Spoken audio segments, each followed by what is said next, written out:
great transgression against God's elect also is a part of that very same prophecy. So this is the 79th coronation of His Imperial Majesty, and by 2012 it would be roughly the 82nd, or roughly the same number of years as they say that His Imperial Majesty lived.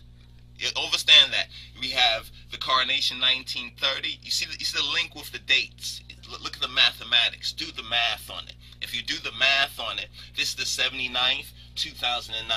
2012, it would be what, the 82nd, almost the very same as the number of years they attribute or ascribe to the King of Kings of Ethiopia. What are the chances and likelihood, you understand, of these numerical significance, 1892, 2012, 120 years? You understand? Coronation, same number of years, 2012, as the visible presence of Haile Selassie I. From 1892, they say, to 1975, and they roughly estimated it, depends on who you read, but they roughly estimate roughly 82 years. Thus, from 1930 to 2012, you also have the same number of years.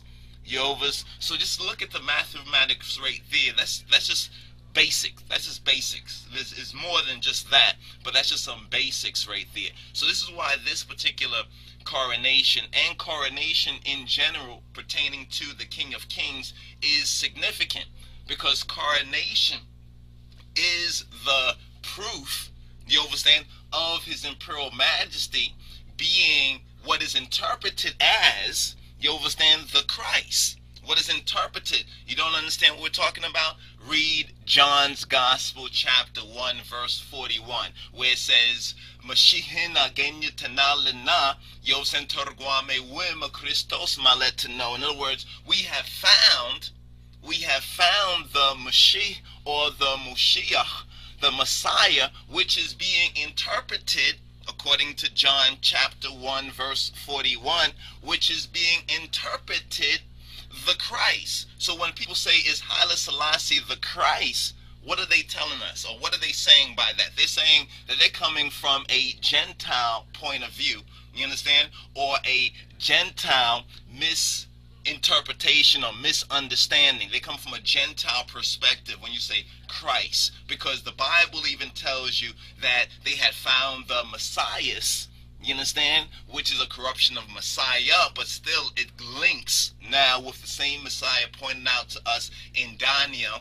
as well as the other prophetic scriptures. If you go from a Hebraic point of view, if you look at the Bible from a King James translated point of view only, then you are in a Gentile mindset, a Gentile point of view. You understand? That means you only at best understand according to interpretation. But if you want to overstand, you have to return to the original language and original text to really put it together, because even the Bible hints us at that, such as when it says we have found the Messiah, which is being interpreted the Christ. And then in chapter 4, verse 25, the Samaritan woman says that concerning Christ, that we know that the Messiah cometh, that is called Christos, that is called the Christ. And she says, because she come from Samaria, and they did not have perfect understanding, they didn't know who they were worshiping, they didn't really fully understand.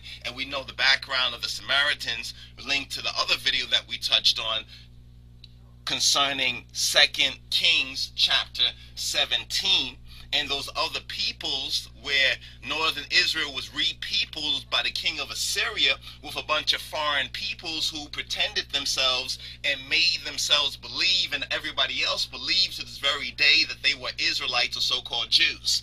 You understand? The so-called Samaritans. Yovas. And the Samaritan woman in John chapter 4 verse 25, she says, we know that Messiah cometh, that the Messiah, she says Messiah, not Mashiach. That's even another key, that the Samaritans had an imperfect knowledge. This is why Christ would say to the Samaritan woman that salvation is of the Jews. So salvation is of the tribe of Yehuda, of Moa Anbesa Ze'ima Negeda Yehuda. Now, if you look at Daniel chapter 9, verse 25, it's very interesting in the Hebrew.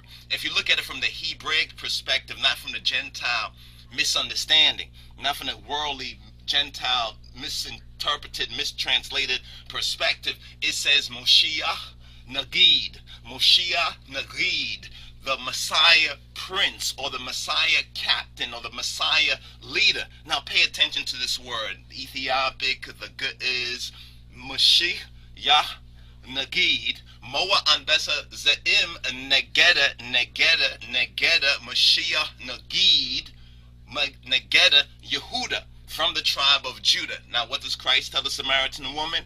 That salvation is of the Judahites, and you Samaritans, so-called Jews, don't know what you worship, just like the Christians don't understand that HAILE SELASSIE is the Moshiach Nagid, is the Christ.